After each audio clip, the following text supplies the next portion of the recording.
আসসালামু আলাইকুম। Short method tricks YouTube চ্যানেলের পক্ষ থেকে আপনাদেরকে জানাচ্ছি শুভেচ্ছা। আজ আপনাদের সাথে আলোচনা করব ক্রমিক সংখ্যার যোগফল কিভাবে নির্ণয় করা যায়।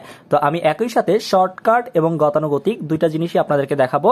তো আপনারা সবাই খুব মনোযোগ সহকারে ভিডিওটা দেখেন, তাহলে অবশ্যই শিখতে পারবেন। তো চলুন আমরা আমাদের প্রথম অঙ্কে চলে যাই। তো আমাদের প্রথম অঙ্কটাতে বলা হয়েছে 1 + 2 + 3 এভাবে আপ টু 10 পর্যন্ত এদের যোগফল কত হবে তা নির্ণয় করতে বলেছে। তো আমরা প্রথমে শর্টকাট দেখব, ঠিক আছে? কি দেখব? শর্টকাট দেখব। তো শর্টকাটে একটু খেয়াল করে দেখেন, আপনারা খুব সহজে অ্যান্সার বলে দিতে পারবেন, অর্থাৎ অ্যান্সার হচ্ছে 55। তো কিভাবে বললাম একটু খেয়াল করে দেখেন। মুখস্থ করেছি? মুখস্থ না, একটু খেয়াল করে দেখেন 55 কিভাবে আসে। সেটা হচ্ছে আপনার এই যে এখানে কত পর্যন্ত বলেছে, 10 পর্যন্ত যোগফল বলেছে, তাই না? অর্থাৎ আমরা যদি একটু খেয়াল করি, এখানে পদ সংখ্যা আছে কয়টি? 10টি। এখানে পদ সংখ্যা কয়টি আছে? 10টি আছে। তো আমরা যে কাজটা করব সেটা হচ্ছে এই যে শেষে যেই সংখ্যাটা আছে 10, অর্থাৎ পদ সংখ্যা যেটি, সেটা লিখে তাকে 2 দিয়ে ভাগ করব। তাহলে 10কে যদি 2 দিয়ে ভাগ করি কত পাচ্ছি আমরা? 5 পাচ্ছি, তাই না? 10কে 2 দিয়ে ভাগ করলে আমরা কত পাচ্ছি? 5 পাচ্ছি। তো এই যেই সংখ্যাটা পাবো ভাগ করার পরে, অর্থাৎ পদ সংখ্যাটাকে, অর্থাৎ শেষে যেটা আছে সেটাকে 2 দিয়ে ভাগ করার পরে যেই মানটা পাবো, যেই ভাগফলটা পাবো, সেইটাকে 2 বার লিখবো। কয়বার? 2 বার লিখে দিব। অর্থাৎ এখানে ভাগ করে 5 পেয়েছি, তাই ডাবল 5 বসিয়ে দিয়েছি। অর্থাৎ অ্যান্সার হচ্ছে আমাদের 55। আপনারা ক্যালকুলেটর নেন এবং 1 2 3 এভাবে আপ টু 10 পর্যন্ত যোগ করে দেখেন, 55 আসবে অ্যান্সার। Okay fine. তো আমরা আরেকটা দেখে আসেন, যেমন 1 + 2 + 3 এভাবে আপ টু, এখানে ধরেন 100 বললো, ঠিক আছে? 100 পর্যন্ত কত হবে? তো একটু খেয়াল করে দেখেন, খুবই সহজ। সর্বশেষ যেই সংখ্যাটা আছে সেটাকে 2 দিয়ে কি করব? ভাগ দিব। তাহলে কত আছে? 100 আছে। আমরা কিন্তু এটা শর্টকাট পদ্ধতি দেখতেছি। 100কে যদি 2 দিয়ে ভাগ করি তাহলে কত পাবো? 50 পাবো, তাই না? তাহলে এই যে 50 পেলাম, এই 50 এটাকে কয়বার লিখবো? 2 বার লিখবো, তাহলে আমরা অ্যান্সার পেয়ে যাব। তাহলে 50কে 2 বার বসিয়ে দেন, তার মানে কত হবে? 50 50, অর্থাৎ 5050 হচ্ছে অ্যান্সার। অর্থাৎ 1 থেকে 100 পর্যন্ত এদের যোগফল হচ্ছে কত? 5050। ক্লিয়ার? ঠিক একইভাবে যদি আপনাকে বলে 1 থেকে 1000 পর্যন্ত, অর্থাৎ 1 থেকে শুরু করে 1000 পর্যন্ত এদের যোগফল কত হবে, তাহলে ভাই কি কাজ করব? এই যে আমার সর্বশেষ যে সংখ্যাটি আছে, অর্থাৎ 1000 আছে, বা পদ সংখ্যা হচ্ছে কতটি? 1000, তাই না? তাহলে সেই 1000কে আমরা কত দ্বারা ভাগ করব? 2 দিয়ে ভাগ করে দিব। তাহলে 1000কে 2 দিয়ে ভাগ করেন, তাহলে কত পাবো আমরা? 500 পাবো, তাই না? তাহলে এই 500 সংখ্যাটা কয়বার লিখবো? 500 সংখ্যাটা 2 বার লিখে দিলেই আমাদের অ্যান্সার চলে আসবে। তাহলে আমাদের অ্যান্সার কত হবে? আমাদের অ্যান্সার হবে হচ্ছে এই যে। ক্লিয়ার? সবাই বুঝতে পেরেছি? এভাবে করে কিন্তু আমরা খুব সহজেই করে ফেলতে পারবো। ট্রিক্সটা কি খুব মজার না? কার কার মজা লেগেছে একটু কমেন্ট করে জানাবেন। কে কে বুঝতে পেরেছেন একটু অবশ্যই কমেন্ট করে জানাবেন। তো এভাবে করে আমরা কিন্তু শর্টকাট পদ্ধতি অ্যাপ্লাই করে মুহূর্তের মধ্যে পরীক্ষাতে করে ফেলতে পারবো। আমাদের পরীক্ষাতে বেশি প্রশ্ন যেটা আসে সেটা হচ্ছে এইটা আসে, অর্থাৎ 1 থেকে 100 পর্যন্ত এদের যোগফল কত হবে, এই প্রশ্নটা প্রায় চাকরির পরীক্ষাতে আসে। ওকে, তাহলে কিন্তু আমরা এখন মুহূর্তের মধ্যেই করে ফেলতে পারবো। তো এখন আমরা দেখব গতানুগতিক পদ্ধতি।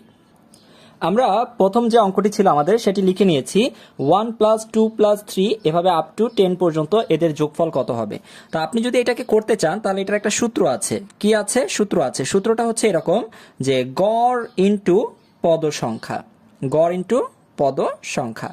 তো একটু খেয়াল করে দেখেন, আমরা এই অনুসারে যদি কাজ করি তাহলে কিন্তু খুব সহজেই আমরা অ্যান্সার বের করে ফেলতে পারবো। তো গড় কি ভাইয়া?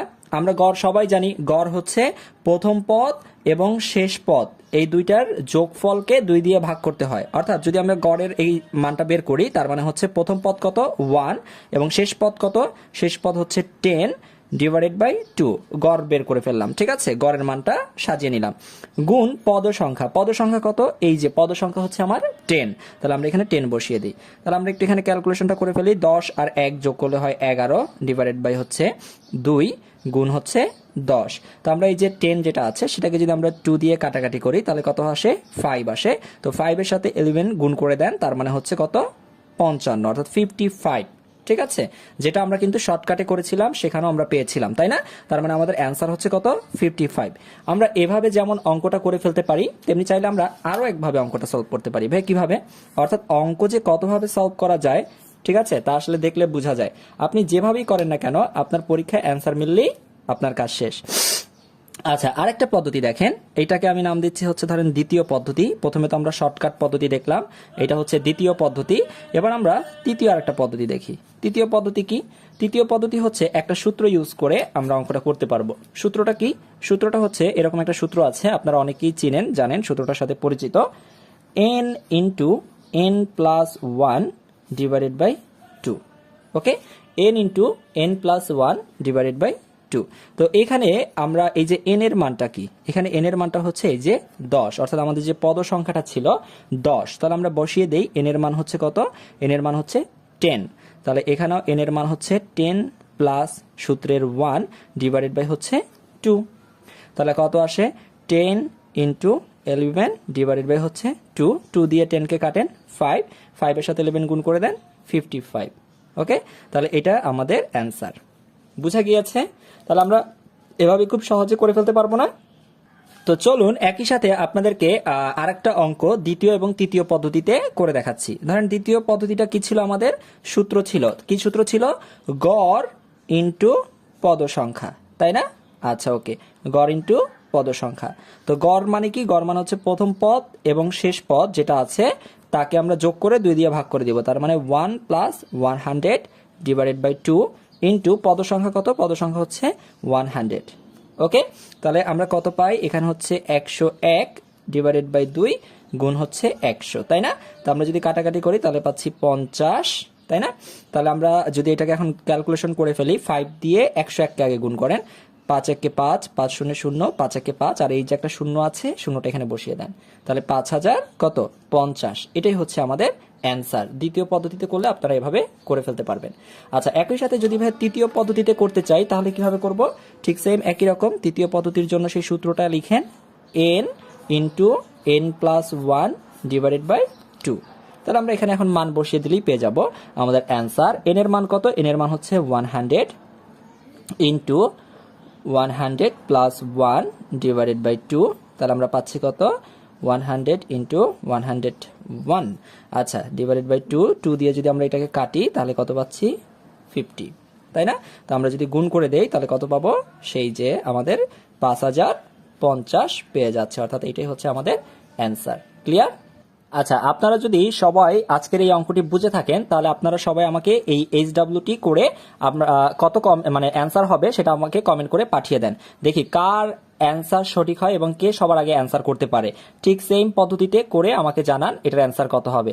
আজ তাহলে এতটুকুই। সবাই ভালো থাকুন, সুস্থ থাকুন। আল্লাহ হাফেজ, আসসালামু আলাইকুম।